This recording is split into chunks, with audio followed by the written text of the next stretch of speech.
Hello दोस्तों, स्वागत है आपका अपने YouTube चैनल स्टडी ओनली पर। तो दोस्तों, आज हम कक्षा 12 की विषय राजनीति विज्ञान कक्षा 12 की विषय राजनीति विज्ञान के माध्यमिक शिक्षा बोर्ड अजमेर द्वारा जारी मॉडल पेपर माध्यमिक शिक्षा बोर्ड अजमेर द्वारा जारी मॉडल पेपर ब्लू प्रिंट प्रश्न पत्र का प्रारूप पढ़ेंगे। दोस्तों, ध्यान से देखिए। माध्यमिक शिक्षा बोर्ड अजमेर द्वारा जारी मॉडल पेपर ब्लू प्रिंट प्रश्न पत्र का प्रारूप पढ़ेंगे। ठीक है दोस्तों। तो दोस्तों, इस तरह से आएगा हमारा 12वीं बोर्ड परीक्षा 2022 का पेपर। तो दोस्तों, आज हम इस वीडियो में 12वीं बोर्ड परीक्षा के मॉडल पेपर के बारे में पढ़ेंगे, कैसा आएगा हमारा बोर्ड का पेपर। तो बने रहे वीडियो के अंत तक। तो दोस्तों, शुरू करते हैं आज का हमारा यह वीडियो। तो दोस्तों, ये देखिए प्रश्न पत्र की योजना कक्षा 12 विषय राजनीति विज्ञान। दोस्तों, जो हमारा बोर्ड परीक्षा का पेपर होगा जो 2 घंटे 45 मिनट का होगा। दोस्तों, पहले हमारा पेपर 3 घंटे 15 मिनट का होता था। तो दोस्तों, अब हमारे आधे घंटे को कम कर दिया है और अवधि हमारी 2 घंटे 45 मिनट की रख दी गई है। ठीक है। समय तो आपको सबसे पहले ध्यान रखना है कि हमारा समय 2 घंटे और 45 मिनट का रह गया है। और दोस्तों, अपना पूर्णांक हुए 80 नंबर का रहेगा। ठीक है दोस्तों, केवल हमारे आधे घंटे में समय की कटौती हुई है और पूर्णांक हुए हमारा 80 का है। ठीक है दोस्तों, हमारा पहला उद्देश्य हेतु अंकबार, मतलब पहला पॉइंट देखिए दोस्तों, उद्देश्य हेतु अंकबार। ठीक दोस्तों, यहाँ पर क्रम संख्या, यहाँ पर उद्देश्य, यहाँ पर अंकबार और यहाँ पर प्रतिशत। ठीक है दोस्तों, पहला पॉइंट हमारा ज्ञान। दोस्तों, ज्ञान पर आधारित 32 नंबर के प्रश्न पूछे जाएंगे जो 40% के हैं। ठीक है दोस्तों, क्या पहला ज्ञान आधारित प्रश्न हमारे 32 नंबर के होंगे, अर्थात 40%। दूसरा होगा हमारा अवबोध, जिसका हमें बोध नहीं है, उसमें से 24 नंबर के क्वेश्चन आएंगे जो हमारा 30% है। ठीक है दोस्तों। तीसरा है अपना अभिव्यक्ति में से हमारे 20 अंक के प्रश्न आएंगे जो 25% के हैं। ठीक है दोस्तों। चौथा देखिए दोस्तों, मौलिकता के आधार पर 4 नंबर के प्रश्न आएंगे जो हमारे 5% के हैं। दोस्तों, हमारा अंकबार हो गया 80 और प्रतिशत हो गए 100%।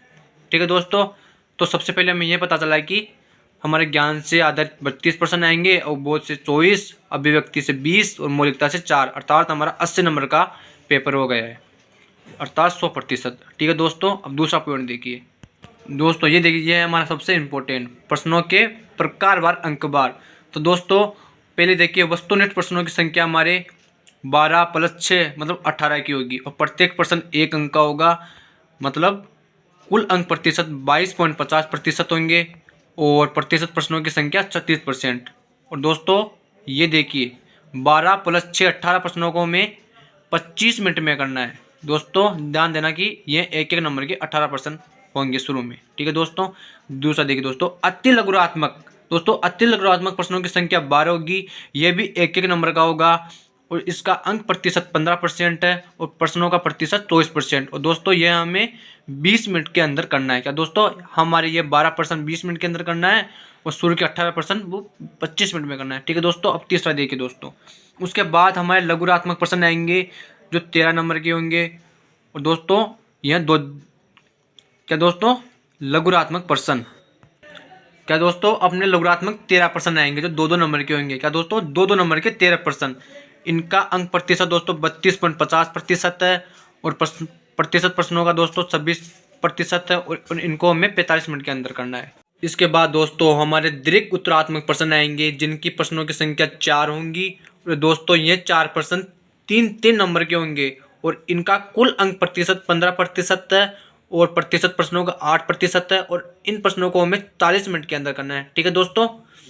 इसके बाद हमारे निबंधात्मक प्रश्न आएंगे जो 3 प्रश्न आएंगे दोस्तों निबंधात्मक और ये 4-4 नंबर के होंगे और इनका कुल अंक प्रतिशत 15% है और प्रतिशत प्रश्नों का 6% है। ठीक है दोस्तों। इनको हमें 35 मिनट के अंदर करना है।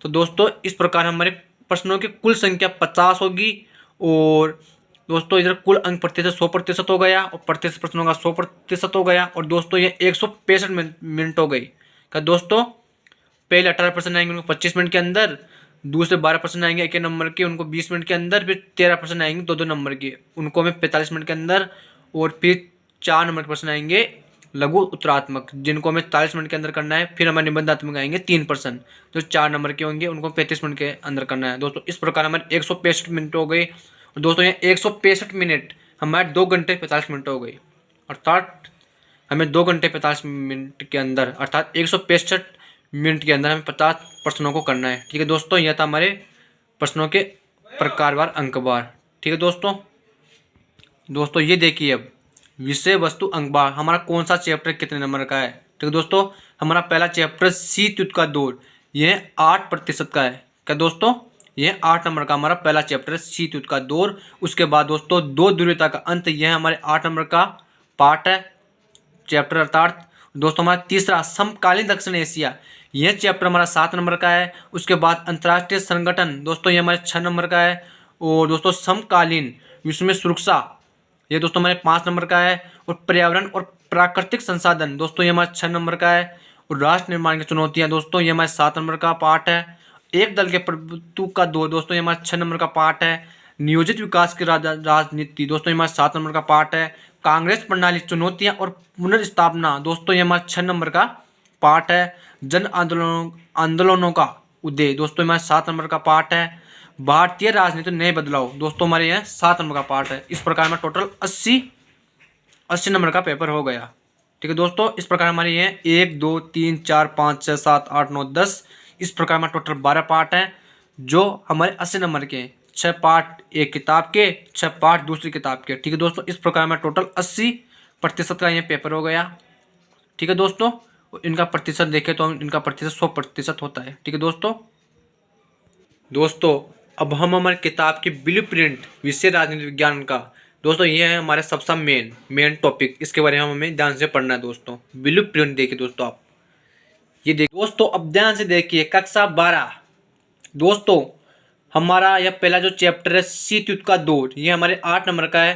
और इसमें से देखेंगे कि हमारे 8 नंबर के प्रश्न कैसे आएंगे बोर्ड एग्जाम के अंदर। तो दोस्तों ये कोष्टक के अंदर दे रखा है ना, ये है कि प्रश्न कितने आएंगे। तो दोस्तों हमारे अब्बासद वाला प्रश्न 1 आएगा जो 1 नंबर का होगा। ठीक है दोस्तों, उसके बाद हमारा अति लघुत्तरात्मक प्रश्न आएगा जो भी हमारे 1 नंबर का होगा और 1 प्रश्न आएगा। ठीक है दोस्तों, और उसके बाद हमारा लघु उत्तरात्मक प्रश्न आएगा जो 2 नंबर का होगा, 1 प्रश्न आएगा। दोस्तों जो कोष्टक के अंदर है वो प्रश्नों की संख्या है, जो बाहर प्रश्नों का अंक है कि कितना अंक का प्रश्न आएगा। ठीक है दोस्तों, पहले आएगा हमारा अब्बासद जो 1 प्रश्न आएगा 1 नंबर का। उसके बाद अति लघुत्तरात्मक 1 प्रश्न आएगा 1 नंबर का। उसके बाद हमारे लघुत्तरात्मक प्रश्न आएगा 2 नंबर का। क्या दोस्तों, 2 नंबर का 1 प्रश्न। उसके बाद हमारे फिर एक रिक्त स्थान आएगा जो 1 प्रश्न आएगा और 1 नंबर का होगा। उसके बाद हमारा फिर अति लघुत्तरात्मक प्रश्न आएगा जो भी 1 प्रश्न आएगा 1 नंबर का होगा। ठीक है दोस्तों, आगे चलिए। उसके बाद दोस्तों हमारे लघु उत्तरात्मक प्रश्न आएगा 1 प्रश्न आएगा 2 नंबर का। दोस्तों क्वेश्चन में लिखा हुआ है 1, बार लिखा हुआ है 2, तो 2 नंबर का 1 प्रश्न आएगा। दोस्तों इस प्रकार हमारे देखो 2 लघुत्तरात्मक प्रश्न आएंगे, 4 नंबर हो गए। फिर हमारे 4 1 नंबर के प्रश्न आएंगे, देखिए आप 1 2 ठीक है 3 4 5 6 7 8 इस प्रकार हमारे पहले चैप्टर के अंदर से दोस्तों 6 नंबर दोस्तों 6 प्रश्न आएंगे। सॉरी दोस्तों 6 प्रश्न आएंगे जो 8 नंबर के होंगे। दोस्तों इसमें से हमारा कोई बड़ा क्वेश्चन नहीं आएगा। 4 प्रश्न 1 नंबर के आएंगे, 2 प्रश्न 2 नंबर के आएंगे। ठीक है दोस्तों, इस प्रकार 8 नंबर का इसमें से आएगा, 6 प्रश्न आएंगे। ठीक है दोस्तों, अब अगले चैप्टर का देखिए दोस्तों। दूसरा चैप्टर हमारा 2 ध्रुवीयता का अंत। दोस्तों इसमें से 1 अब्बासद प्रश्न आएगा जो 1 नंबर का होगा। उसके बाद अति लघुत्तरात्मक प्रश्न आएगा 1 प्रश्न 1 नंबर का। उसके बाद लघु उत्तरात्मक प्रश्न आएगा दोस्तों 2 नंबर का 1 प्रश्न आएगा। उसके बाद फिर एक अब्बासद आएगा जो 1 नंबर का 1 प्रश्न होगा। उसके बाद फिर अति लघुत्तरात्मक प्रश्न आएगा जो 1 आएगा और 1 नंबर का होगा। दोस्तों उसके बाद हमारे लघु उत्तरात्मक प्रश्न आएगा 2 नंबर का 1 प्रश्न आएगा। दोस्तों इस प्रकार दोस्तों हमारे इसके अंदर भी 6 प्रश्न आएंगे जो 8 नंबर के हैं। क्या दोस्तों 6 प्रश्न 8 नंबर के। ठीक है दोस्तों, अब अगले चैप्टर की ओर चलिए दोस्तों। अब हमारा तीसरा चैप्टर है समकालीन दक्षिण एशिया, जो हमारे 7 नंबर का दोस्तों। इसके अंदर से 1% अबसद आएगा जो 1 नंबर का होगा। उसके बाद एक अतिलघुत्तरात्मक प्रश्न आएगा 1% 1 नंबर का। उसके बाद दोस्तों हमारे दीर्घ उत्तरात्मक प्रश्न आएगा 2 नंबर का 1% आएगा दोस्तों। उसके बाद हमारे 1% आएगा, 1% दीर्घ उत्तरात्मक में से आएगा जो दोस्तों अथवा के अंदर होगा दोस्तों। इस प्रश्न में जो स्टार लगा हुआ है दोस्तों, कि दोस्तों जो स्टार लगा हुआ है वह दोस्तों इसका मतलब है कि इसमें से इस पार्ट के अंदर से एक अथवा में प्रश्न आएगा, अथवा के अंदर। ठीक है दोस्तों, अब आगे चलते हैं। इसके बाद दोस्तों हमारे लघु उत्तरात्मक मतलब 2 नंबर का 1% आएगा। ठीक है दोस्तों, इस प्रकार दोस्तों हमारे इस चैप्टर के अंदर से सात नंबर का जो चैप्टर है उसमें से 4% आएंगे। ठीक है दोस्तों, अब चलिए अगले चैप्टर की ओर। दोस्तों हमारा चौथा चैप्टर है अंतर्राष्ट्रीय संगठन। दोस्तों इसके अंदर से 1% अबसद वाला 1% 1 नंबर का आएगा। उसके बाद दोस्तों इसके अंदर से एक निबंधात्मक प्रश्न आएगा। क्या दोस्तों, ज्ञान बोध के अंदर से दोस्तों 1% 1 नंबर का। ठीक है दोस्तों, उसके बाद दोस्तों हमारे एक अबसद आएगा, फिर एक अबसद है 1 नंबर का। उसके बाद दोस्तों हमारे फिर एक प्रश्न आएगा, अर्थात इस चैप्टर के अंदर से हमारे अथवा वाला प्रश्न आएगा। कौन से दोस्तों, अंतर्राष्ट्रीय संगठन वाले में से। दोस्तों इस प्रकार यह फिर दोस्तों 2% दे रखे हैं स्टार वाले। ठीक है दोस्तों, अर्थात 6 नंबर का चैप्टर है। इसके 6 नंबर का चैप्टर है दोस्तों, इसके अंदर से 3% आएंगे। ठीक है दोस्तों, 3%, और ये पार्ट 6 नंबर का है। दोस्तों हमारा 5वां चैप्टर है समकालीन विश्व में सुरक्षा। तो दोस्तों इसके अंदर से एक अबसद 1 नंबर का आएगा। उसके बाद दोस्तों एक लघु उत्तरात्मक प्रश्न आएगा 2 नंबर का 1% आएगा दोस्तों। उसके बाद दोस्तों फिर हमारे लघु उत्तरात्मक 2 नंबर का 1% आएगा दोस्तों।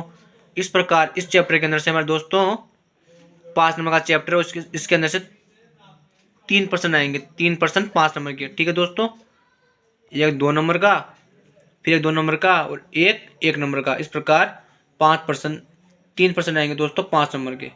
दोस्तों इसके बाद हमारा छठा चैप्टर है पर्यावरण और प्राकृतिक संसाधन। दोस्तों इसके अंदर से एक अबसद है 1 नंबर का प्रश्न आएगा जो 1 नंबर का होगा। उसके बाद एक प्रश्न आएगा 2 नंबर का। इस चैप्टर के बाद दोस्तों एक प्रश्न आएगा फिर 2 नंबर का। और दोस्तों ध्यान रखना इस चैप्टर के अंदर में से भी अथवा में प्रश्न आएगा। ठीक है दोस्तों, इस प्रकार दोस्तों इस चैप्टर के अंदर से हमारे 3% आएंगे 6 नंबर के। ठीक है दोस्तों, क्या 3% 6 नंबर के। आगे चलते हैं दोस्तों। वो हमारी पहली किताब कंप्लीट हो गई, उसके अंदर 6 चैप्टर हैं, उसके अंदर भी 6 चैप्टर है दोस्तों।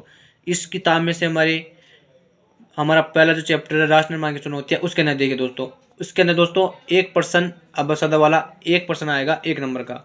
उसके बाद एक अतिलघुत्तरात्मक प्रश्न आएगा दोस्तों 1% 1 नंबर का। उसके बाद फिर दोस्तों हमारे 1% 1 नंबर का आएगा, फिर 1% 1 नंबर का आएगा दोस्तों। उसके बाद दोस्तों इस चैप्टर के अंदर राष्ट्र निर्माण की चुनौतियां, इसके अंदर से हमारे अथवा में प्रश्न आएगा। ठीक है दोस्तों, इस प्रकार दोस्तों फिर देखिए स्टार का मतलब एक अथवा वाला प्रश्न आएगा। इस प्रकार दोस्तों इस चैप्टर के अंदर से हमारे 4 प्रश्न आएंगे जो 7 नंबर के होंगे। ठीक है दोस्तों, क्या 4 प्रश्न 7 नंबर के। फिर दोस्तों देखिए एक दल के प्रभुत्व का 2। दोस्तों इसके अंदर से एक अबसद है 1 नंबर का। उसके बाद 1% 2 नंबर का। उसके बाद दोस्तों फिर 1% 1 नंबर का। उसके बाद फिर दोस्तों 1% आएगा 2 नंबर का। इस प्रकार दोस्तों इसके अंदर से हमारा कोई अथवा वाला प्रश्न नहीं आएगा। इस प्रकार 6 नंबर का चैप्टर और 4 प्रश्न आएंगे इसके अंदर से। ठीक है दोस्तों, फिर दोस्तों हमारा 9वां चैप्टर नियोजित विकास की राजनीति। दोस्तों इसके अंदर से 1% आएगा दोस्तों 1 नंबर का। फिर 1% आएगा अतिलघुत्तरात्मक 1 नंबर का, 1% 1 नंबर का दोस्तों। इसके बाद हमारा 2 नंबर का 1% आएगा। उसके बाद दोस्तों 1 नंबर का 1%, फिर 2 नंबर का 1% दोस्तों। इस प्रकार हमारे दोस्तों इस चैप्टर के अंदर से 5% आएंगे जो 7 नंबर के होंगे। ठीक है दोस्तों, इसके बाद दोस्तों हमारा 10वां चैप्टर कांग्रेस प्रणाली चुनौतियां और पुनर्स्थापना। दोस्तों इसके अंदर से हमारे 2 नंबर का 1%, इसके अंदर अथवा वाला प्रश्न आएगा, फिर 2 नंबर का 1%। दोस्तों इस प्रकार इसके चैप्टर से हमारे 2 प्रश्न आएंगे जो हमारे 6 नंबर के होंगे। क्या दोस्तों 6 नंबर का चैप्टर है, इसमें 2 प्रश्न आएंगे। ठीक है दोस्तों, इसके बाद दोस्तों हमारा 11वां चैप्टर है जन आंदोलनों का उदय। इसमें से 1% 1 नंबर का, फिर 1 नंबर 1% का, फिर 1% 1 नंबर का, फिर 1% 1 नंबर का। और दोस्तों इस चैप्टर के अंदर अथवा वाला प्रश्न आएगा दोस्तों, फिर 1 नंबर का प्रश्न आएगा, 1% आएगा 1 नंबर का। दोस्तों इस प्रकार इस चैप्टर के हमारे से 5% आएंगे जो 7 नंबर के होंगे। दोस्तों 5% 7 नंबर के। इसके बाद दोस्तों हमारा अंतिम और आखिरी चैप्टर है भारतीय राजनीति नए बदलाव। इस चैप्टर के अंदर से दोस्तों 1% 1 नंबर का, फिर 1% 1 नंबर का, फिर 1% 1 नंबर का, फिर 1% 1 नंबर का, फिर 1% 1 नंबर का। दोस्तों इस चैप्टर के अंदर से हमारे अथवा में प्रश्न आएगा। दोस्तों इस प्रकार इस चैप्टर के अंदर से हमारे 5% आएंगे जो 7 नंबर के होंगे। ठीक है दोस्तों, क्या 5% आएंगे 7 नंबर के। दोस्तों ये था हमारा ब्लू प्रिंट। दोस्तों अब हम हमारे इन 12 चैप्टरों का योग देखेंगे। दोस्तों पहला चैप्टर हमारा 8 नंबर का था, इसमें 6% आएंगे।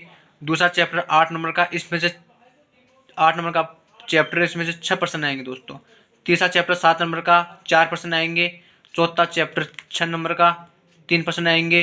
पांचवा चैप्टर 5 नंबर का, 3% आएंगे। छठा चैप्टर दोस्तों 6 नंबर का, 3% आएंगे। सातवां चैप्टर है दोस्तों हमारे 7 नंबर का, इसमें से 4% आएंगे। उसके बाद अगला चैप्टर है दोस्तों 6 नंबर का, इसमें से 4% आएंगे। उसके बाद दोस्तों हमारे 7 नंबर का चैप्टर है, इसमें से 5% आएंगे। फिर दोस्तों इसका अगला चैप्टर 6 नंबर का, इसमें से 2% आएंगे। दोस्तों फिर इसका अगला चैप्टर हमारा 7 नंबर का, इसमें से 5% आएंगे। फिर दोस्तों हमारा आखिरी और अंतिम चैप्टर है जो 7 नंबर का, इसमें से 5% आएंगे। दोस्तों इस प्रकार दोस्तों हमारे 80 नंबर का पेपर हो गया और टोटल 50% हो गया। दोस्तों क्या 50% 80 नंबर की। ठीक है दोस्तों ये थे हमारे कक्षा 12 का विषय राजनीति विज्ञान का ब्लू प्रिंट कि 12 चैप्टरों में से कैसे प्रश्न आएंगे, कितने प्रश्न आएंगे और कैसे प्रश्न आएंगे। दोस्तों अब चलते हैं अपने मेन टॉपिक की ओर, ब्लू अर्थात मॉडल पेपर की ओर। दोस्तों मॉडल पेपर हल करेंगे। अब देखिए दोस्तों, बोर्ड द्वारा जारी मॉडल प्रश्न पत्र 2022 हल सहित मॉडल पेपर 1 है दोस्तों, उच्च माध्यमिक शिक्षा परीक्षा कक्षा 12 राजनीति विज्ञान। तो दोस्तों समय 2 घंटे 45 मिनट, पूर्णांक 80। पहले हम सामान्य निर्देश देखें। दोस्तों परीक्षार्थी सर्वप्रथम अपने प्रश्न पत्र नामांकन अनिवार्यतः लिखें। सभी प्रश्न करने अनिवार्य हैं। प्रत्येक प्रश्न का उत्तर दी गई उत्तर पुस्तिका में लिखें। जिन प्रश्नों में आंतरिक खंड है उन सभी के उत्तर एक साथ लिखें। ठीक है दोस्तों, ये थे इसके सामान्य निर्देश। अब चलते हैं अपने माध्यमिक शिक्षा बोर्ड द्वारा मॉडल पेपर की ओर। ठीक है दोस्तों, ये देखिए पहला जो हमारा अबसद वाला खंड अबसद वाला होगा। दोस्तों इसमें से हमारा पहला प्रश्न है, निम्नलिखित प्रश्नों में उत्तर का सही विकल्प चयन कर उत्तर पुस्तिका में लिखें। ठीक है दोस्तों, हमारा पहला प्रश्न है, उत्तर अटलांटिक संधि संगठन नाटो की स्थापना की गई। दोस्तों तो आप सभी जानते हैं नाटो की स्थापना हमारे 1949 में की गई। कहाँ दोस्तों? 1949 के अंदर। दोस्तों दूसरा प्रश्न हमारे, शोक थेरेपी किस वर्ष अपनाई गई। दोस्तों शोक थेरेपी हमारे 1990 में अपनाई गई। दोस्तों हमारा तीसरा प्रश्न है, साप्टा संबंधित। दोस्तों साप्टा साग से संबंधित है।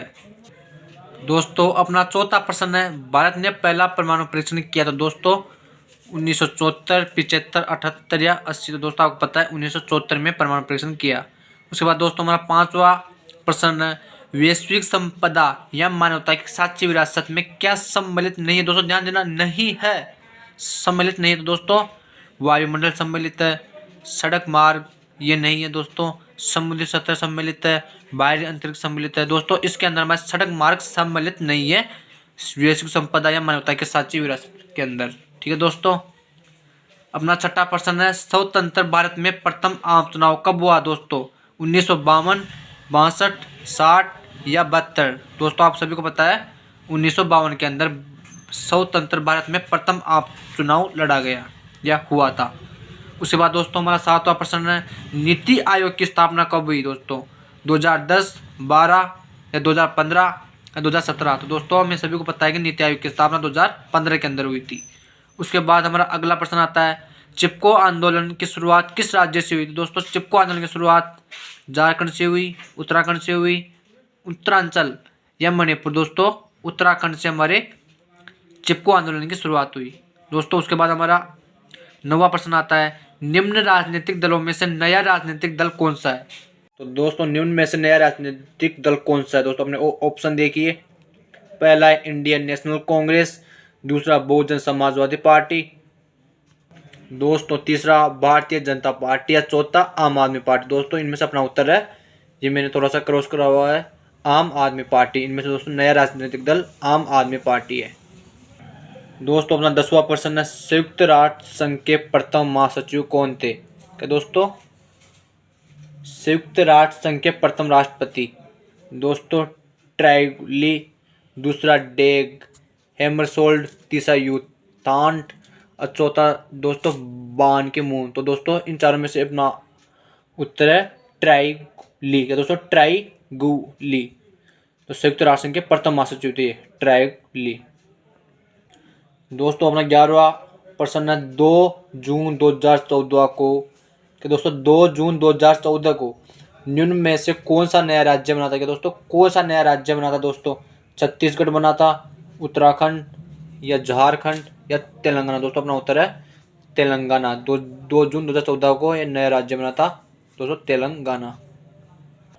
दोस्तों अपना 12वां प्रश्न है, स्वतंत्र भारत के प्रथम शिक्षा मंत्री थे। दोस्तों क्या थे? दोस्तों ध्यान देना, शिक्षा मंत्री पहले जवाहरलाल नेहरू, दूसरा मौलाना अब्दुल कलाम आज़ाद, तीसरा सरदार वल्लभ भाई पटेल, चौथा डॉक्टर भीमराव अंबेडकर। के दोस्तों डॉक्टर भीमराव अंबेडकर अपने प्रथम शिक्षा मंत्री थे भारत के। ठीक है दोस्तों, इस प्रकार अपने पहले प्रश्न के अंदर 12 प्रश्न आएंगे दोस्तों अबसद वाले का। दोस्तों अपना पहला प्रश्न होगा बोर्ड एग्जाम का, उसके अंदर पहले प्रश्न के अंदर 12 प्रश्न आएंगे दोस्तों अबसद वाले। ठीक है दोस्तों, उसके बाद अपना दूसरा प्रश्न आएगा। देखिए दूसरा प्रश्न दोस्तों, अपना दूसरा प्रश्न है रिक्त स्थानों की पूर्ति के। दोस्तों इस प्रकार बोर्ड में भी अपने रिक्त स्थान वाले प्रश्न आएंगे दोस्तों, वो अपने 6 प्रश्न आएंगे दोस्तों। कौन से 6 प्रश्न? दोस्तों देखिए पहला प्रश्न हमारे संयुक्त राष्ट्र संघ की सुरक्षा परिषद में खालिस्तान स्थायी और खालिस्तान अस्थायी सदस्य संख्या। दोस्तों क्या? तो दोस्तों इसका उत्तर देखिए, संयुक्त राष्ट्र संघ के अंदर सुरक्षा परिषद में 5 स्थायी और दोस्तों 10 अस्थायी सदस्य संख्या है। क्या दोस्तों 5 तो स्थायी है और 10 अस्थायी सदस्य संख्या। दोस्तों इस प्रकार अपने 15 है सुरक्षा परिषद के अंदर, 15 सदस्य संख्या अपने। ठीक दोस्तों, अपना दूसरा रिक्त स्थान देखिए अब, भारत में संसदीय, क्या दोस्तों संसदीय शासन पर आधारित खालिस्तान लोकतंत्र को अपनाया है। क्या दोस्तों भारत में संसदीय शासन पर आधारित खालिस्तान लोकतंत्र को अपनाया गया। दोस्तों कौन सा लोकतंत्र अपनाया गया है? प्रतिनिधित्व मूलक। क्या दोस्तों प्रतिनिधित्व मूलक लोकतंत्र को अपनाया गया है अपने भारत में संसदीय शासन पर। ठीक है दोस्तों, अपना तीसरा रिक्त स्थान देखिए, प्रथम विश्व युद्ध सन खालिस्तान से खालिस्तान तक चला। दोस्तों आप सभी जानते हैं अपना पहला विश्व युद्ध 1914 से 1918 तक चला था। क्या दोस्तों 1914 से 1918 तक। दोस्तों तीसरा प्रश्न देखिए अपना, दोस्तों तीसरा हो गया। चौथा देखिए, रूस की 1917 की समाजवादी क्रांति के बाद अस्तित्व में दोस्तों कौन सा? यूएसएसआर समाजवादी सोवियत गणराज्य। क्या दोस्तों रूस में 1917 की समाजवादी क्रांति के बाद समाजवादी सोवियत गणराज्य अस्तित्व में है। दोस्तों अपना आखिरी क्या, सॉरी दोस्तों 5वां खालिस्तान देखिए, नामदेव डसाल खालिस्तान भाषा के प्रसिद्ध कवि थे। क्या दोस्तों नामदेव डसाल दोस्तों मराठी भाषा के प्रसिद्ध कवि थे। ठीक है दोस्तों, अपना छठा और आखिरी इंपोर्टेंट खालिस्तान देखिए, मंडल आयोग को उनके अध्यक्ष खालिस्तान के नाम पर मंडल कमीशन कहा जाता है। क्या दोस्तों मंडल आयोग उनके अध्यक्ष खालिस्तान के नाम पर मंडल कमीशन कहा जाता है। दोस्तों वीपी मंडल। दोस्तों क्या देखिए, मंडल आयोग को उनके अध्यक्ष वीपी मंडल के नाम पर मंडल कमीशन कहा जाता है। ठीक है दोस्तों, इस प्रकार अपने दूसरे क्वेश्चन के अंदर दोस्तों 6 खालिस्तान आएंगे जो एक नंबर के होंगे। दोस्तों पहले 12 अवसद है, उसके बाद 6 एक नंबर वाले खालिस्तान। ठीक है दोस्तों, अब अपना तीसरा प्रश्न देखिए। दोस्तों अपना तीसरा प्रश्न है, निम्न प्रश्नों के उत्तर एक शब्द या अथवा एक पंक्ति में दोस्तों में एक शब्द या एक पंक्ति में उत्तर देना। दोस्तों ये अपने दोस्तों तीसरा प्रश्न भी एक नंबर के 12 क्वेश्चन आएंगे दोस्तों इसके अंदर, एक नंबर के 12। दोस्तों अपना पहला प्रश्न है, गुटनिरपेक्ष आंदोलन के प्रणेता कौन? दोस्तों अपने गुटनिरपेक्ष आंदोलन के 5 प्रणेता थे। दोस्तों पहले थे अपने जवाहरलाल नेहरू। दोस्तों एक इनके भारत के जवाहरलाल नेहरू। दोस्तों दूसरा था अपने दूसरे अपने गुटनिरपेक्ष आंदोलन के प्रणेता मार्शल टिटो। दोस्तों ये थे यूगोस्लाविया के मार्शल टिटो। दोस्तों तीसरे थे अपने कर्नल नासिर। दोस्तों ये थे अपने मिस्र के कर्नल नासिर। चौथे थे अपने इंडोनेशिया के डॉक्टर सुकर्णो। दोस्तों इस प्रकार 5 थे, 5वां दिया नहीं दोस्तों, अपने 5वां थे घाना के वामेन कुर्मा दोस्तों। इस प्रकार अपने गुटनिरपेक्ष आंदोलन के 5 प्रणेता थे। ठीक है दोस्तों। अब दूसरा प्रश्न देखिए। तो दूसरा प्रश्न दोस्तों, हमने सोवियत संघ का विघटन कब हुआ दोस्तों? आपको सभी पता है सोवियत संघ का विघटन 25 दिसंबर 1991 को हुआ। क्या दोस्तों? 25 दिसंबर 1991 को। दोस्तों अपना तीसरा प्रश्न है, सार्क का पूरा नाम लिखिए दोस्तों। सार्क का पूरा नाम देखिए, South Asian Association for Regional Cooperation का दोस्तों, SAARC, South Asian Association for Regional Cooperation. ठीक है दोस्तों, ये था अपने सार्क का पूरा नाम। दोस्तों हमारा चौथा प्रश्न है, द्विराज सिद्धांत किस राजनीतिक दल द्वारा दिया गया था? दोस्तों द्विराज सिद्धांत अपने मुस्लिम लीग द्वारा दिया गया था दोस्तों। किसके द्वारा? मुस्लिम लीग द्वारा। दोस्तों पांचवा प्रश्न है, प्रथम पंचवर्षीय योजना का कार्यकाल। दोस्तों ने प्रथम पंचवर्षीय योजना का कार्यकाल 1951 से 1956 तक था दोस्तों। कहाँ से? 1951 से 1956 तक। दोस्तों अपना सातवां प्रश्न देखिए, ग्रामीण महिलाओं ने शराब के खिलाफ कौन सा विरोधी आंदोलन किया दोस्तों? ग्रामीण महिलाओं ने शराब के खिलाफ दोस्तों ताड़ी विरोध आंदोलन किया था। ठीक है दोस्तों। अपना सातवां क्वेश्चन देखिए, राजीव गांधी की मृत्यु के बाद कांग्रेस पार्टी ने किन्हें अपना प्रधानमंत्री चुना था दोस्तों? राजीव गांधी की मृत्यु के बाद कांग्रेस ने पीवी नरसिम्हा राव को अपना प्रधानमंत्री चुना था। ठीक है दोस्तों, पीवी नरसिम्हा राव। दोस्तों अपना आठवां प्रश्न, 2019 का 18वां गुटनिरपेक्ष सम्मेलन किस देश में हुआ था दोस्तों? आप सभी को पता है 2019 का 18वां सम्मेलन अजरबैजान में हुआ था दोस्तों। कहाँ दोस्तों? अजरबैजान में। दोस्तों इस सम्मेलन में 120 सदस्य देश और 17 पर्यवेक्षक देश भी शामिल हुई थी। ठीक है दोस्तों। अपना नौवां प्रश्न है, व्लादिमीर लेनिन किस पार्टी के संस्थापक थे दोस्तों? क्या? व्लादिमीर लेनिन किस पार्टी के संस्थापक थे दोस्तों? आप सभी जानते हैं बोल्शेविक कम्युनिस्ट पार्टी की। Vladimir Lenin Bolshevik communist party के संस्थापक थे। दोस्तों अपना 10वां प्रश्न देखिए, कवि द्वारा सूरजमुखी आशीषों वाला फकीर शब्द किन के लिए प्रयुक्त किया गया दोस्तों? क्या? कवि द्वारा सूरजमुखी आशीषों वाला फकीर शब्द किसके लिए प्रयुक्त किया गया दोस्तों? किसके लिए प्रयुक्त किया गया? अपने भीमराव अंबेडकर के लिए दोस्तों। क्या? भीमराव अंबेडकर के लिए सूरजमुखी आशीषों वाला फकीर शब्द प्रयोग किया गया है या प्रयुक्त किया गया दोस्तों। ठीक है दोस्तों। अपना 11वां इंपॉर्टेंट क्वेश्चन देखिए दोस्तों, बामसेब का पूरा नाम लिखना दोस्तों। किसका? बामसेब का पूरा नाम दोस्तों देखिए, backward and minority employees federation का दोस्तों, BAMCEF backward and minority employees federation. ठीक है दोस्तों। अपना 12वां और आखिरी क्वेश्चन देखिए, मिल्कमैन ऑफ इंडिया के नाम से जाना जाता है दोस्तों। किसको जाना जाता है? अपने वर्गीस कुरियन को मिल्क ऑफ इंडिया के नाम से जाना जाता है। मिल्क मैन ऑफ इंडिया के नाम से दोस्तों वर्गीस कुरियन। तो इस प्रकार अपने तीसरे प्रश्न के अंदर दोस्तों अपने एक नंबर के 12 प्रश्न आएंगे दोस्तों। पहले प्रश्न में अब सदा वाले 12, फिर दूसरे प्रश्न में खालिस्तान 6 और तीसरे प्रश्न के अंदर एक नंबर के दोस्तों 12 प्रश्न। दोस्तों इस प्रकार अपने ये 12 14 30 प्रश्न हो गए दोस्तों एक नंबर के। ठीक दोस्तों अब अपने खंड ब आएगा दोस्तों। क्या? खंड ब। तो इसके अंदर दोस्तों लघुरात्मक प्रश्न आएंगे दोस्तों, उत्तर सीमा या शब्द सीमा, लगभग 50 शब्द के अंदर हमें इनको क्वेश्चनों का उत्तर करना दोस्तों। ये सभी अपने 13 प्रश्न आएंगे 2-2 नंबर के। ठीक है दोस्तों अपने खंड ब का यह चौथा प्रश्न या 31वां प्रश्न देख लो दोस्तों। इसे आप चौथा प्रश्न भी बोल सकते हो या 31वां प्रश्न भी बोल सकते हो दोस्तों। अपने 50 प्रश्न आएंगे टोटल। दोस्तों देखिए, महाशक्तियों के छोटे देशों के साथ सैन्य गठबंधन के 2 कारण लिखना है दोस्तों में। ये प्रश्न 2 नंबर का है। महाशक्तियों के छोटे देशों के साथ सैन्य गठबंधन के 2 कारण लिखना है दोस्तों में। तो ये देखिए इसका उत्तर, महाशक्तियों के छोटे देशों के साथ सैन्य गठबंधन के 2 कारण ये थे दोस्तों। पहला कारण देखिए दोस्तों, महाशक्तियाँ इन देशों में अपने सैनिक अड्डे बनाकर दुश्मन के देश की जासूसी करती थी। पहला कारण क्या दोस्तों?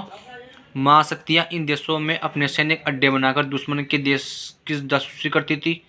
दूसरा देखिए दोस्तों, महाशक्तियाँ इन देशों के महत्वपूर्ण संसाधनों जैसे तेल और खनिज आदि पर अपना नियंत्रण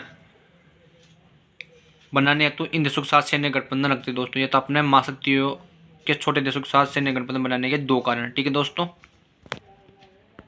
अपना 5वां प्रश्न है, सोवियत संघ के विघटन के 2 कारण बताना दोस्तों। मैं सोवियत संघ के विघटन के 2 कारण दोस्तों देखिए, सोवियत संघ के विघटन के 2 कारण निम्नलिखित थे दोस्तों। पहला कारण, सोवियत संघ की राजनीतिक आर्थिक संस्थाएं अंदरूनी कमजोरी के कारण लोगों की आकांक्षाओं को पूरा नहीं कर सकती दोस्तों। सोवियत संघ का विघटन का पहला कारण यह था कि सोवियत संघ की राजनीतिक आर्थिक संस्थाएं अंदरूनी कमजोरी के कारण लोगों की आकांक्षाओं को पूरा नहीं कर सकती दोस्तों। अपना दूसरा विघटन का कारण देखिए, सोवियत संघ की प्रशासनिक गतिरुद्धता पार्टी के लिए जनता के प्रति जवाबदेह न रह जाना तथा भारी भ्रष्टाचार के कारण सरकार का जनाधार खिसकता चला गया। दोस्तों क्या?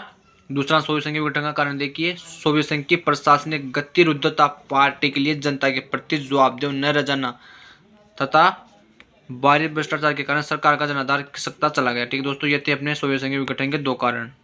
दोस्तों हमारा छठा प्रश्न है, दक्षेश संगठन के प्राथमिक 7 सदस्य देशों के नाम लिखने को। दोस्तों दक्षेश संगठन के प्राथमिक 7 सदस्य देशों के नाम दोस्तों देखिए, दक्षेश संगठन के प्राथमिक 7 सदस्य देश हैं दोस्तों। पहला था अपना भारत, दूसरा पाकिस्तान, तीसरा बांग्लादेश, चौथा नेपाल, पांचवा श्रीलंका, छठा मालदीव तथा दोस्तों 7वां था भूटान। दोस्तों इस प्रकार अपने दक्षेश संगठन के 7 सदस्य देश थे, भारत, पाकिस्तान, बांग्लादेश, नेपाल, श्रीलंका, मालदीव, भूटान। दोस्तों ठीक दोस्तों अपना 7वां प्रश्न है, रियो सम्मेलन के कोई 2 परिणाम लिखना। दोस्तों रियो सम्मेलन के 2 परिणाम देखिए दोस्तों, रियो सम्मेलन के 2 परिणाम निम्नलिखित है दोस्तों। पहला, वैश्विक राजनीति के दायरे में पर्यावरण को लेकर बढ़ते सरोकारों को इस सम्मेलन में एक ठोस रूप मिला। क्या दोस्तों?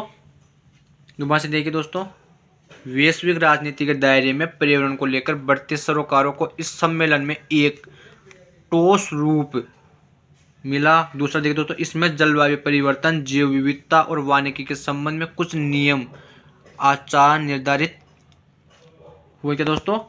रियो सम्मेलन के अंदर जलवायु परिवर्तन, जैव विविधता और वानिकी के संबंध में कुछ नियम आचार निर्धारित हुए। दोस्तों इस प्रकार रियो सम्मेलन के 2 परिणाम थे।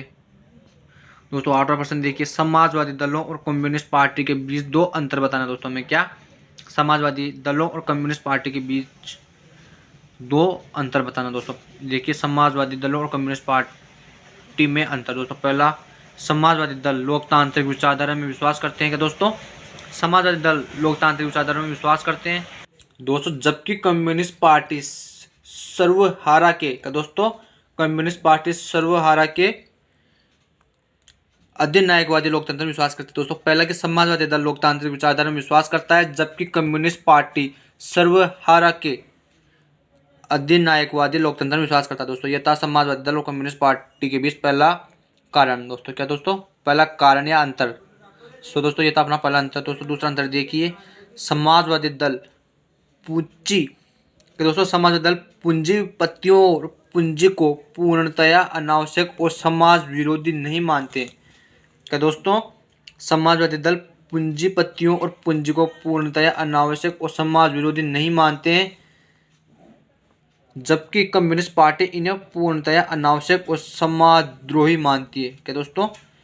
पूंजीपतियों और पूंजी को पूर्णतया अनावश्यक और समाज विरोधी नहीं मानते हैं समाजवादी दल, और दोस्तों जबकि कम्युनिस्ट पार्टी इन्हें पूर्णतया अनावश्यक और समाजद्रोही मानती है। दोस्तों यह था अपना समाजवादी दल और कम्युनिस्ट पार्टी के बीच 2 अंतर। ठीक है दोस्तों अपना 9वां प्रश्न है, हरित क्रांति के 2 सकारात्मक परिणामों का उल्लेख करें।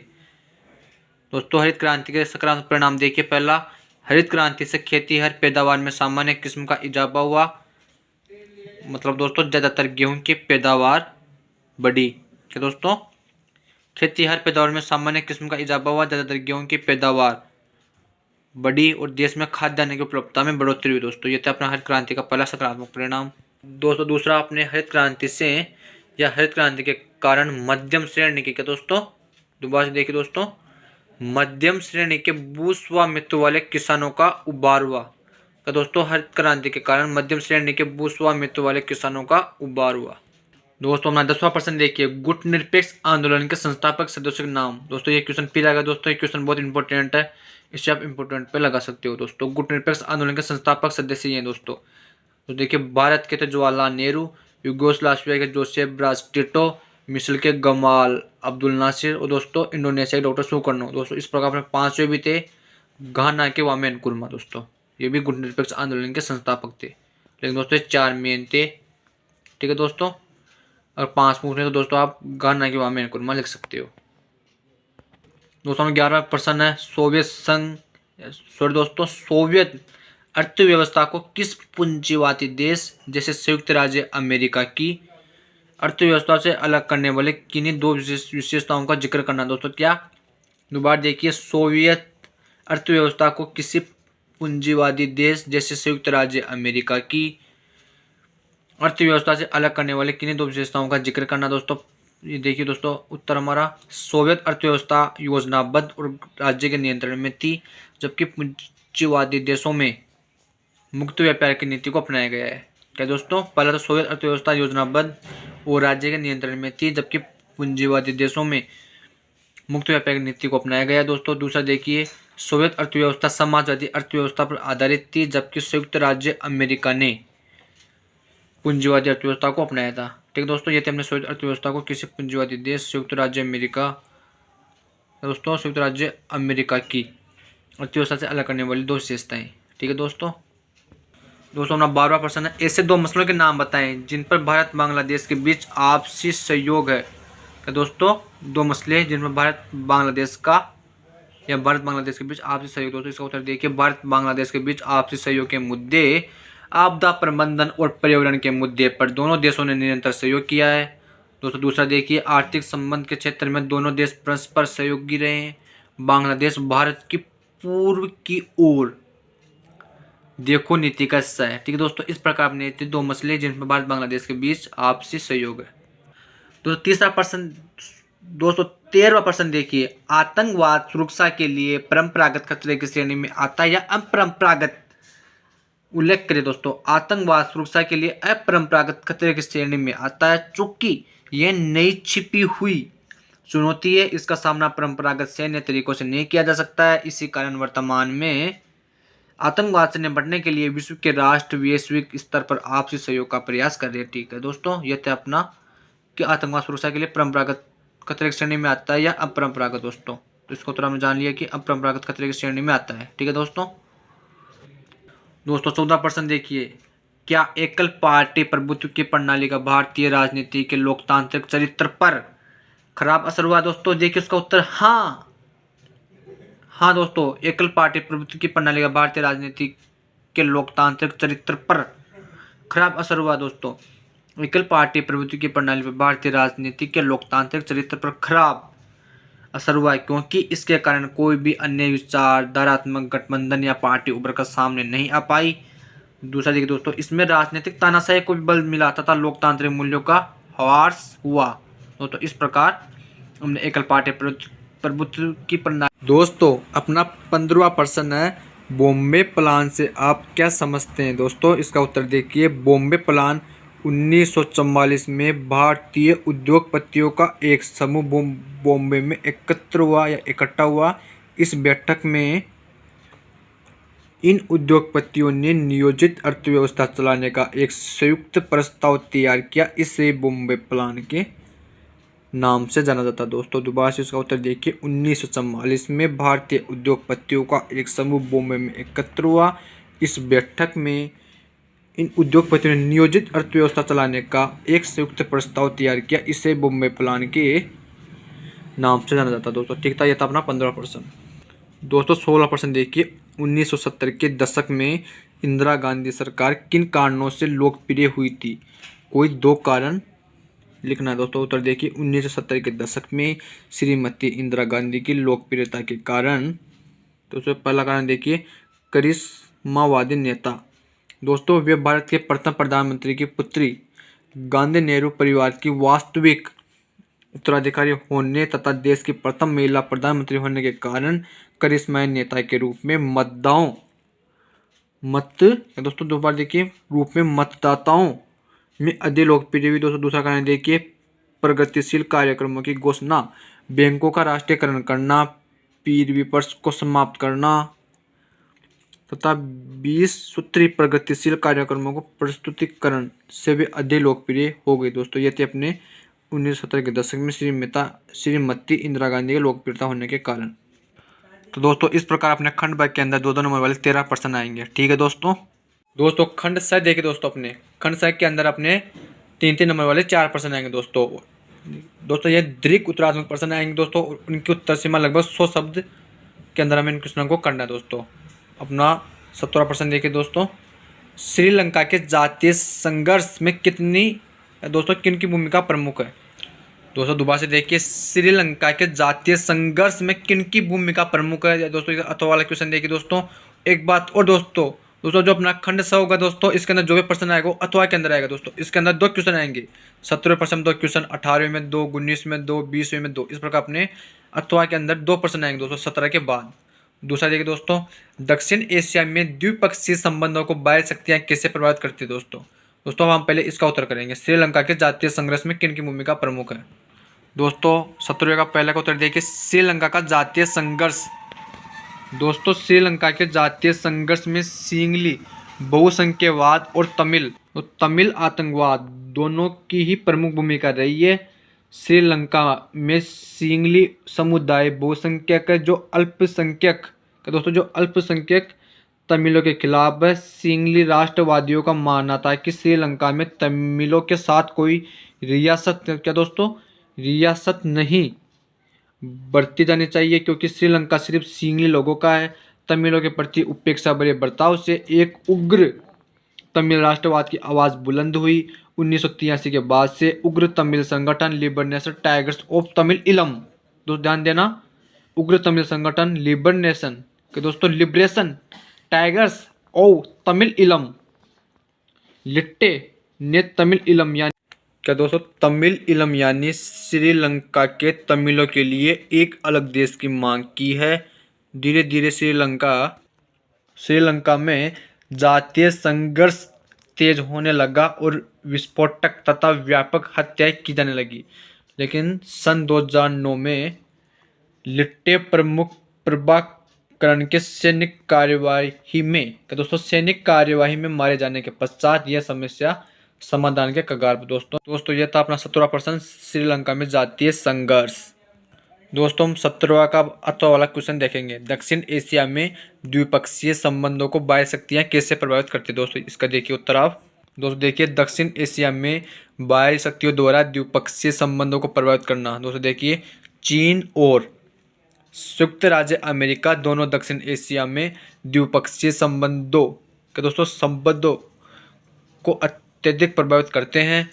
देखिए दोस्तों, चीन की रणनीतिक साझेदारी पाकिस्तान के साथ है और यह भारत चीन संबंधों में एक बड़ी कठिनाई है दोस्तों। ठीक है दोस्तों, अगला देखिए, शीत युद्ध के कारण शीत युद्ध के बाद दक्षिण एशिया में अमेरिकी प्रभाव तेजी से बढ़ा है।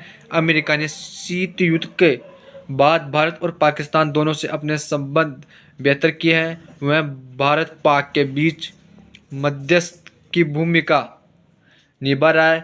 उसके प्रभाव स्वरूप ही दोनों देशों में आर्थिक सुधार हुए हैं और उदार नीति अपनाई गई है।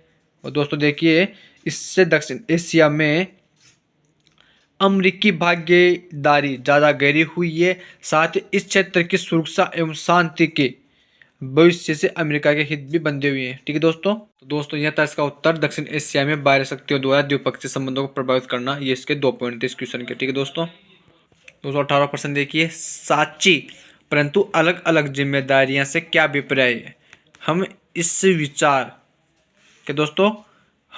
विचार को कैसे लागू कर सकते हैं दोस्तों। इसका तो वाला क्वेश्चन देखिए, वैश्विक पर्यावरण की सुरक्षा से जुड़े मुद्दे 1990 के दशक से विभिन्न देशों को प्राथमिक सरोकार क्यों बन गए हैं दोस्तों। क्या कि वैश्विक पर्यावरण की सुरक्षा से जुड़े मुद्दे 1990 के दशक से विभिन्न देशों के प्राथमिक सरोकार क्यों बन गए दोस्तों हम पहले 18 का ये साची परंतु अलग जिम्मेदारी वाला क्वेश्चन करेंगे दोस्तों। देखिए उसका उत्तर, साची तथा अलग अलग जिम्मेदारियों से आशय।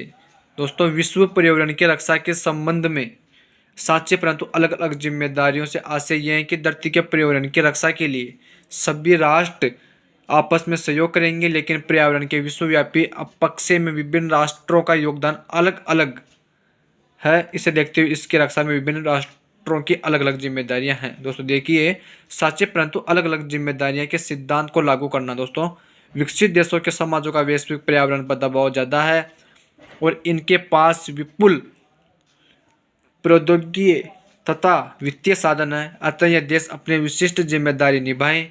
दोस्तों यथा साचे परंतु अलग अलग जिम्मेदारी के सिद्धांत को लागू करना का पहला पॉइंट। दोस्तों दूसरा पॉइंट देखिए, विकासशील देशों का प्रति व्यक्ति उत्सर्जन अपेक्षाकृत कम है, इसलिए इन पर क्योटो प्रोटोकॉल की बाध्यताओं को लादा न जाए। ये देश अपनी क्षमता अनुसार स्वेच्छा से इस और अपनी जिम्मेदारी निभाएंगे। दोस्तों यह था सच्चे परंतु अलग जिम्मेदारियों से ऐसे वाला क्वेश्चन। दोस्तों 18वें का वाला क्वेश्चन देखिए, वैश्विक पर्यावरण की सुरक्षा से जुड़े मुद्दे 1990 के दशक से विभिन्न देशों के प्राथमिक सरोकार क्यों बन गए। दोस्तों इसका उत्तर देखिए आप।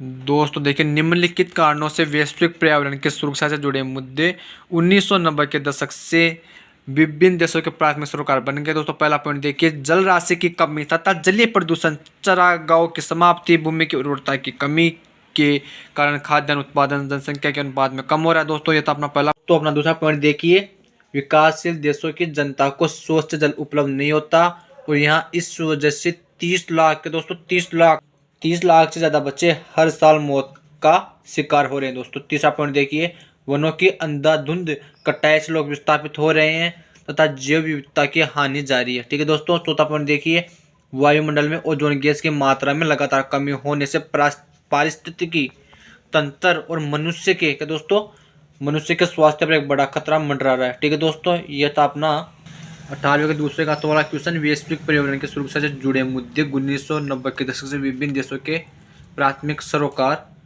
क्यों बन गए। दोस्तों ये था उसका उत्तर। ठीक है दोस्तों।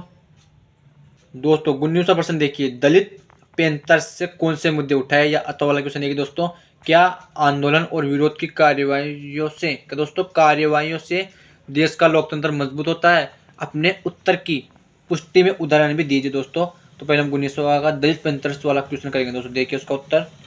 तो देखिए, दलित पैंथर्स द्वारा उठाए गए मुद्दे। दोस्तों दलित पैंथर्स 20वीं शताब्दी के 7वें दशक के शुरुआती सालों का दोस्तों 20वीं शताब्दी के 7वें दशक के शुरुआती सालों में दलित शिक्षित युवा वर्ग का आंदोलन था। इसमें ज़्यादातर शहर की झुग्गी बस्तियों में पलकर बड़े हुए दलित थे।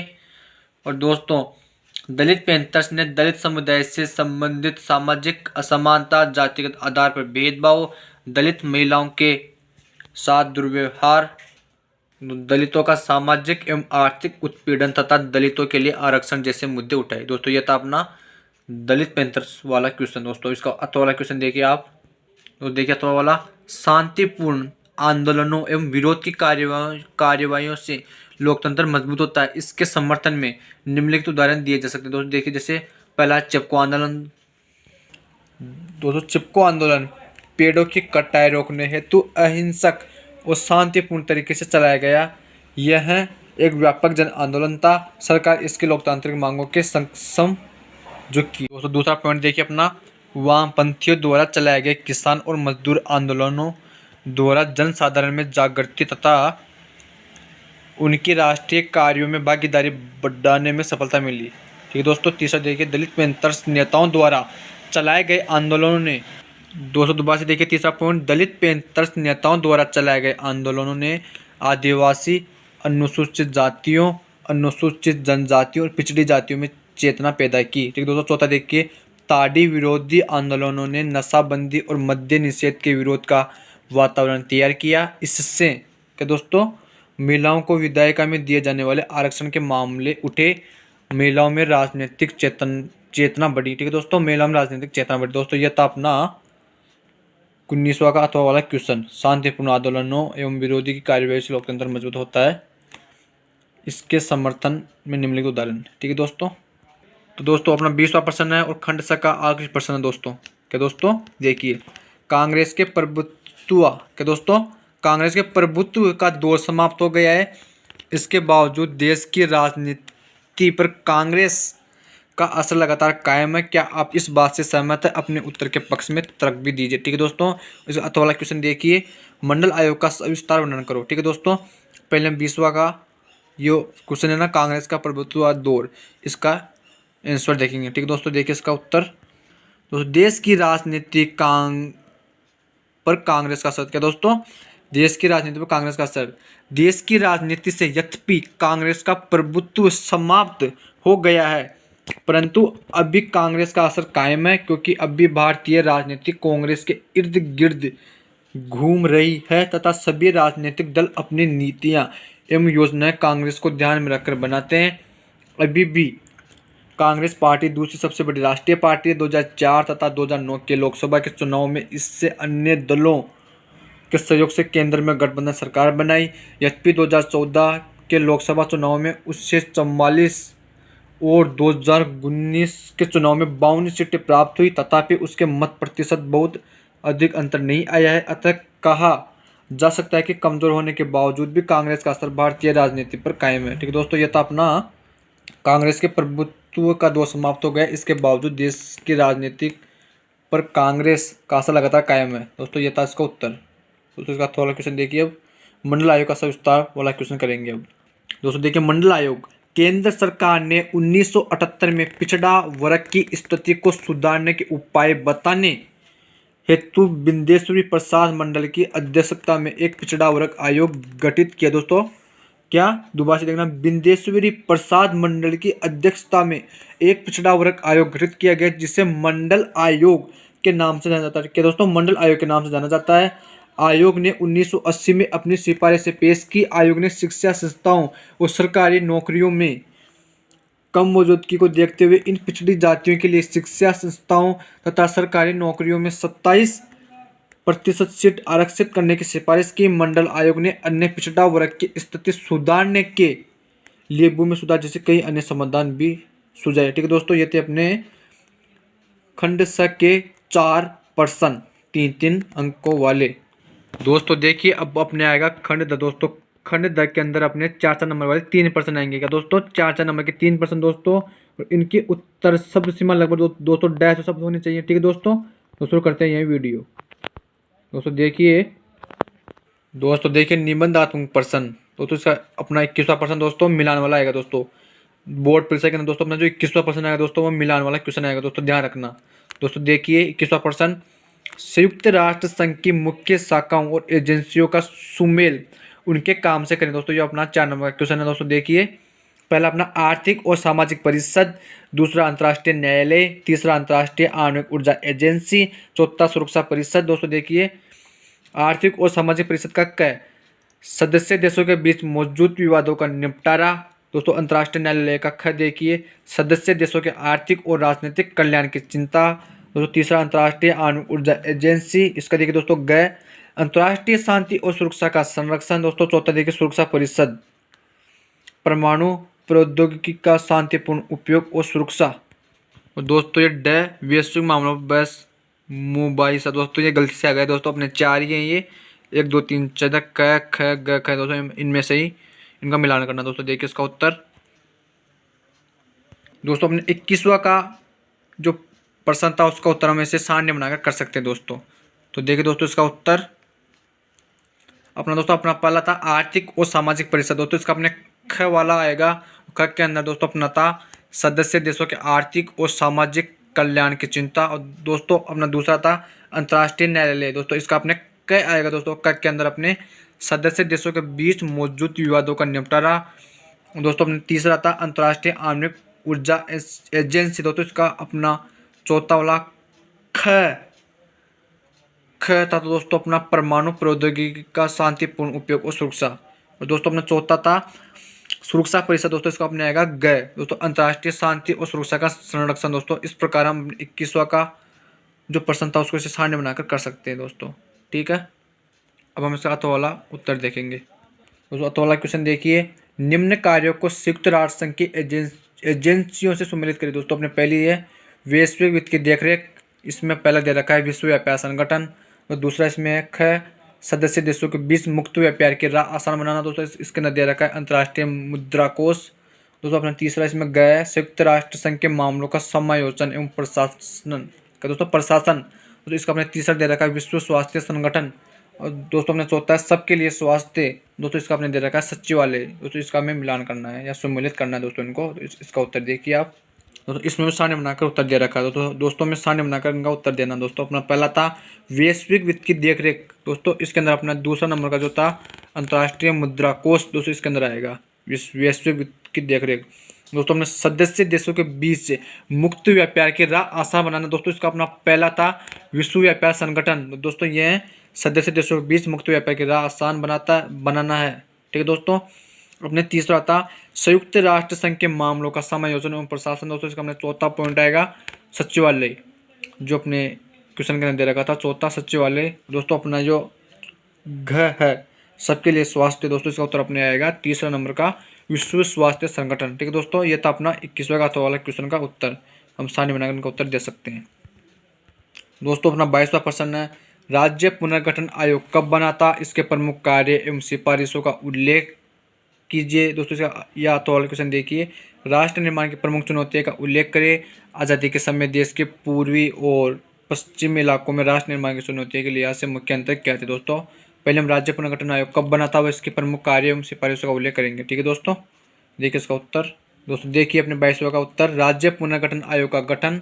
तो देखो बादशाही आधार पर राज्यों के पुनर्गठन की मांग के जोर पकड़ने पर केंद्र सरकार ने सन 1953 में राज्य पुनर्गठन आयोग का गठन किया। दोस्तों ध्यान देना, सन 1953 में राज्य पुनर्गठन आयोग का गठन किया। दोस्तों राज्य पुनर्गठन आयोग का कार्य, दोस्तों राज्य पुनर्गठन आयोग का काम राज्यों के सीमांकन के मसले पर गौर करना था। क्या दोस्तों, राज्य पुनर्गठन आयोग का काम राज्यों के सीमांकन के मसले पर गौर करना था। दोस्तों अब देखिए राज्य पुनर्गठन आयोग की सिफारिश। दोस्तों राज्य पुनर्गठन आयोग ने यह सिफारिश की कि राज्यों की सीमाओं का निर्धारण वहाँ बोली जाने वाली भाषा के आधार पर होना चाहिए। इस आयोग की प्रमुख सिफारिश ये थी कि भारत की एकता व सुरक्षा, भाषाई एवं सांस्कृतिक सजातीयता तथा वित्तीय और प्रशासनिक विषयों पर उचित ध्यान रखते हुए राज्यों का पुनर्गठन भाषाई आधार पर होना चाहिए। इस आयोग की सिफारिश के आधार पर 1956 में राज्य पुनर्गठन अधिनियम पास हुआ, जिसके आधार पर 14 राज्य और 6 केंद्र शासित प्रदेश बनाए गए। दोस्तों दोबारा से देखिए इस लाइन को, इस आयोग की सिफारिश के आधार पर 1956 में राज्य पुनर्गठन अधिनियम पास हुआ, जिसके आधार पर 14 राज्य और 6 केंद्र शासित प्रदेश बनाए गए। ठीक है दोस्तों ये देखिए सिफारिशों का आलोचनात्मक विश्लेषण, भाषाई आधार पर राज्यों के पुनर्गठन के अग्र परिणाम निकले हैं। दोस्तों क्या निकले देखिए, तो हमारा पहला है एक लोकतांत्रिक कदम। दोस्तों देखिए भाषा के आधार पर नए राज्यों का गठन करना एक लोकतांत्रिक कदम के रूप में देखा गया। दोस्तों दूसरा देखिए सीमांकन का समरूप आधार, भाषावार पुनर्गठन से राज्यों के सीमांकन के लिए एक समरूप आधार भी मिला। दोस्तों तीसरा देखिए एकता को बल, दोस्तों भाषावार पुनर्गठन से देश की एकता और ज़्यादा मजबूत हुई। दोस्तों चौथा देखिए विभिन्नता के सिद्धांत को स्वीकृति, भाषावार राज्यों के पुनर्गठन से विभिन्नताओं के सिद्धांत को स्वीकृति मिली। दोस्तों ये थे अपने राज्य पुनर्गठन आयोग वाला क्वेश्चन। ठीक है दोस्तों, इसका अर्थ वाला क्वेश्चन देखेंगे अब। दोस्तों अर्थ वाला क्वेश्चन देखिए, राष्ट्र निर्माण के प्रमुख चुनौतियों का उल्लेख करें। आजादी के समय देश के पूर्वी और पश्चिमी इलाकों में राष्ट्र निर्माण की चुनौतियों के लिहाज से मुख्य अंतर क्या थे? दोस्तों देखिए इसका उत्तर। दोस्तों अर्थ वाला क्वेश्चन का उत्तर देखिए, स्वतंत्रता के समय भारत के समक्ष आई राष्ट्र निर्माण की प्रमुख चुनौतियां। दोस्तों देखिए भारत की स्वतंत्रता के समय भारत के समक्ष राष्ट्र निर्माण की निम्नलिखित 3 तरह की चुनौतियां। दोस्तों कितनी तरह की चुनौती है? 3 तरह की अपने दोस्तों। पहली चुनौती थी राष्ट्रीय एकता और सुरक्षा की चुनौती। दोस्तों इसके बारे में पढ़ेंगे अब। स्वतंत्रता के तुरंत बाद राष्ट्र निर्माण की तात्कालिक प्रमुख चुनौती थी भारत को एकता के सूत्र में बांधने की। यहाँ विभिन्न धर्मों, जातियों, वर्गों, भाषाओं और संस्कृति को मानने वाले लोग रहते थे। इनमें एकता कायम करने की एक चुनौती थी, क्योंकि हर क्षेत्रीय व उप क्षेत्रीय पहचान को कायम रखते हुए देश की एकता व अखंडता को कायम रखना था। दूसरे देशी राज्यों को भारत संघ में विलीन करने की भी एक विकट समस्या थी। इस तरह स्वतंत्रता के बाद तात्कालीन प्रश्न राष्ट्रीय एकता और सुरक्षा को, दोस्तों एकता और सुरक्षा की चुनौती का था। दोस्तों अपनी पहली चुनौती थी राष्ट्रीय एकता और सुरक्षा की चुनौती। दोस्तों अपने राष्ट्र निर्माण की दूसरी प्रमुख चुनौती थी लोकतांत्रिक व्यवस्था को कायम करना। क्या दोस्तों, लोकतांत्रिक व्यवस्था को कायम करना देश के सामने दूसरी प्रमुख चुनौती लोकतंत्र को कायम करने की थी। स्वतंत्रता के बाद राष्ट्रीय संसदीय प्रतिनिधित्वात्मक लोकतांत्रिक मॉडल को अपनाया, लेकिन अब देश के सामने यह चुनौती थी कि संविधान पर आधारित लोकतांत्रिक व्यवहार की व्यवस्थाएं चलन में आए, ताकि लोकतंत्र कायम रह सके तथा एक ऐसे समता मूलक समाज का विकास किया जाए जिसमें सभी वर्गों का भला हो सके। दोस्तों यह थी अपने राष्ट्र निर्माण की दूसरी चुनौती, लोकतांत्रिक व्यवस्था को कायम करना। दोस्तों अपनी तीसरी चुनौती देखिए, दोस्तों अपने स्वतंत्रता के समय राष्ट्र निर्माण की तीसरी प्रमुख चुनौती थी आर्थिक विकास हेतु नीति निर्धारण करना। दोस्तों स्वतंत्रता के समय देश के समक्ष तीसरी प्रमुख चुनौती आर्थिक विकास हेतु नीतियों का निर्धारण करना था। अतः देश के सामने नीति निर्देशक सिद्धांतों के अनुरूप आर्थिक विकास करने और गरीबी को खत्म करने के लिए कारगर नीतियों का निर्धारण करने की चुनौती थी। ठीक है दोस्तों, ये थी अपने भारत के समय आई राष्ट्र निर्माण की प्रमुख चुनौतियाँ 3। दोस्तों अब इसका ये देखिए, आज़ादी के समय देश के पूर्वी और पश्चिमी इलाकों में राष्ट्र निर्माण की चुनौती के लिहाज से 2 मुख्य अंतर। दोस्तों देखिए, आज़ादी के समय देश के पूर्वी और पश्चिमी इलाकों में राष्ट्र निर्माण की चुनौती के लिहाज से मुख्य अंतर निम्नलिखित। दोस्तों पहला अंतर था, अपने पूर्वी क्षेत्रों में बादशाही समस्या अधिक थी, जबकि पश्चिमी क्षेत्र में धार्मिक एवं जातिवाद समस्याएं अधिक थी। दोस्तों दूसरा देखिए, पूर्वी क्षेत्र में पूर्वी क्षेत्र में सांस्कृतिक एवं आर्थिक संतुलन की समस्या थी, जबकि पश्चिमी क्षेत्र में विकास की चुनौती थी। दोस्तों ये थी अपने क्या दोस्तों, आज़ादी के समय देश के पूर्वी और पश्चिमी इलाकों में राष्ट्र निर्माण की चुनौती के लिहाज से 2 मुख्य अंतर। दोस्तों यह था अपने 22वां का अथवा वाला उत्तर। ठीक है दोस्तों, अब देखेंगे हम 23वां प्रश्न। दोस्तों यह अपने खंड का 23वां और आखिरी प्रश्न, यह देखे जाए तो अपना 50वां प्रश्न। दोस्तों देखिए, 1960 के दशक की कांग्रेस पार्टी के संदर्भ में सिंडिकेट का क्या अर्थ है? कांग्रेस पार्टी किन मसलों को लेकर 1969 में टूट की शिकार हुई? अथवा वाला क्वेश्चन देखिए, 1971 का चुनाव और कांग्रेस की पुनर्स्थापना तथा उसके परिणामों पर टिप्पणी लिखी। दोस्तों पहले हम 1960 के दशक की कांग्रेस पार्टी के संदर्भ में सिंडिकेट का क्या अर्थ है, ये वाला क्वेश्चन करेंगे। दोस्तों देखिए इसका उत्तर। दोस्तों देखिए, सिंडिकेट का अर्थ कांग्रेसी नेताओं के एक समूह को एक अनौपचारिक रूप से सिंडिकेट के नाम से पुकारा जाता था। इस समूह के नेताओं का पार्टी के संगठन पर अधिकार एवं नियंत्रण था। सिंडिकेट के अगुवा के कामराज थे। दोस्तों ध्यान देना, के कामराज। इसमें विभिन्न प्रांतों के ताकतवर नेता, जैसे बम्बई सिटी, अब मुंबई, दोस्तों जिससे पहले बम्बई सिटी के नाम से जाना जाता था, दोस्तों उसे मुंबई के नाम से जाना जाता है। के पाटिल मैसूर के दोस्तों अब कर्नाटक कहते हैं। दोस्तों के निजलिंगप्पा, दोस्तों निजलिंगप्पा आंध्र प्रदेश के एन संजीव रेड्डी का, दोस्तों आंध्र प्रदेश के एन संजीव रेड्डी और पश्चिम बंगाल के अतुल्य घोष शामिल थे। ठीक दोस्तों, यह था अपना सिंडिकेट का अर्थ। दोस्तों अब देखिए, 1960 के दशक में कांग्रेस पार्टी के विभाजन या टूट के कारण। दोस्तों 1969 में कांग्रेस के विभाजन एवं टूट के निम्नलिखित कारण थे। दोस्तों इसका अपना पहला पॉइंट है, दक्षिणपंथी और वामपंथी विचारधाराओं के समर्थकों के मध्य कलह। इसके कारण दोस्तों अपने कांग्रेस पार्टी के विभाजन या टूट का शिकार हुई। तो देखिए इसके अंदर क्या लिखा हुआ है, 1967 के चौथे आम चुनाव में कांग्रेस की हार के बाद कांग्रेस के कुछ नेता दक्षिणपंथी विचारधारा वालों के साथ मिलकर चुनाव लड़ना चाहते थे और कुछ वामपंथी विचारधारा वाले दलों के साथ। दोस्तों कांग्रेस के नेताओं की यह कलह उसके विभाजन का मुख्य कारण बनी। क्या दोस्तों 1960 के दशक में कांग्रेस का यह टूट का पहला कारण बनी। दोस्तों दूसरा पॉइंट देखिए, राष्ट्रवाद पद के उम्मीदवार के चयन को लेकर मतभेद। 1969 में राष्ट्रपति पद के लिए कांग्रेस द्वारा समर्थित उम्मीदवार एन संजू रेड्डी को श्रीमती गांधी व उनके समर्थकों ने मत न देकर एक स्वतंत्र उम्मीदवार वीवी गिरी को समर्थन दिया, जिससे चुनाव में वीवी गिरी जीत गए।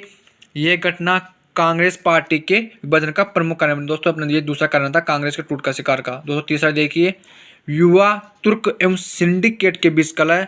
दोस्तों 1969 में कांग्रेस पार्टी के विभाजन का एक कारण युवा तुर्क चंद्रशेखर, चरणजीत यादव, मोहन धारिया, कृष्णकांत एवं आर.के. सिन्हा तथा सिंडिकेट कामराज के पाटिल, अतुल्य घोष एवं निजलिंगप्पा के बीच होने वाले कलह भी। दोस्तों ये थी अपनी तीसरा पॉइंट कांग्रेस के विभाजन या टूट के कारण का। ठीक दोस्तों चौथा देखिए, वित्त विभाग मोरारजी देसाई से वापस लेना। दोस्तों श्रीमती गांधी की मोरारजी देसाई से वित्त विभाग को वापस लेने तथा बैंक के राष्ट्रीयकरण के प्रस्ताव को मंत्रिमंडल में सर्वसम्मति से पारित कर देने की कार्यवाही ने भी कांग्रेस विभाजन को मुख्य किया। दोस्तों यह था अपना 1969 में कांग्रेस के विभाजन टूट के कारण। दोस्तों पांचवा देखिए, सिंडिकेट द्वारा श्रीमती गांधी को पद से हटाने का प्रयास।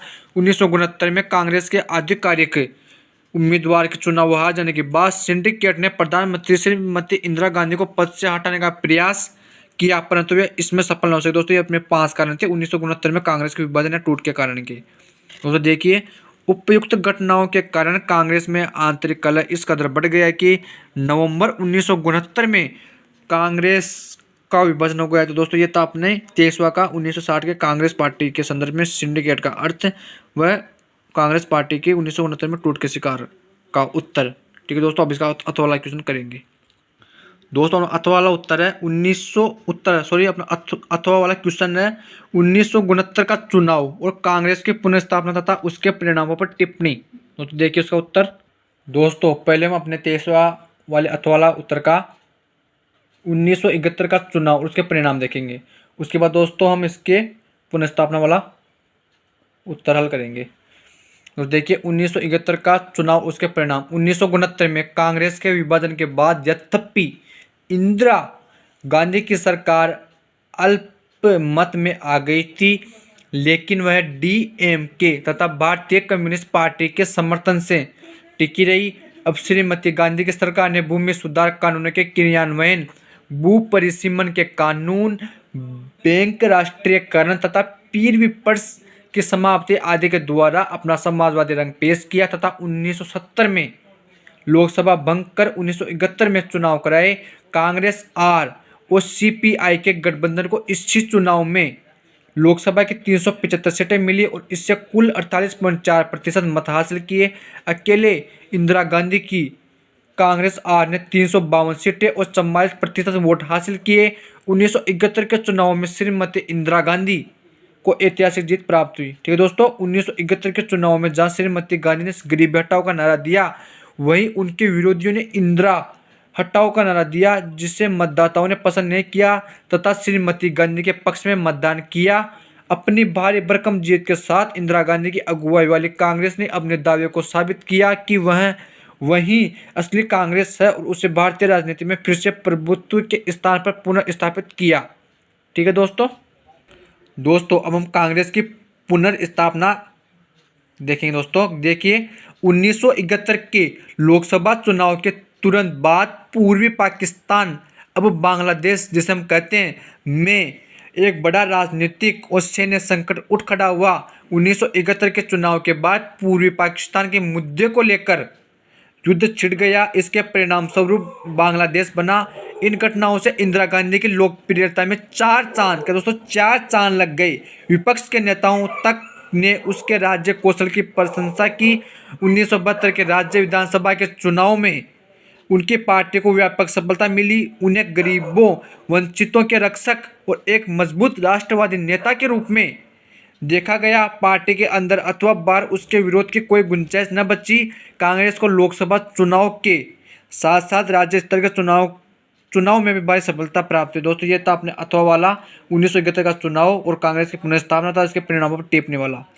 दोस्तों ये थे अपने मॉडल पेपर के 23वां या अपना 25 से 50वां प्रश्न कह सकते हैं।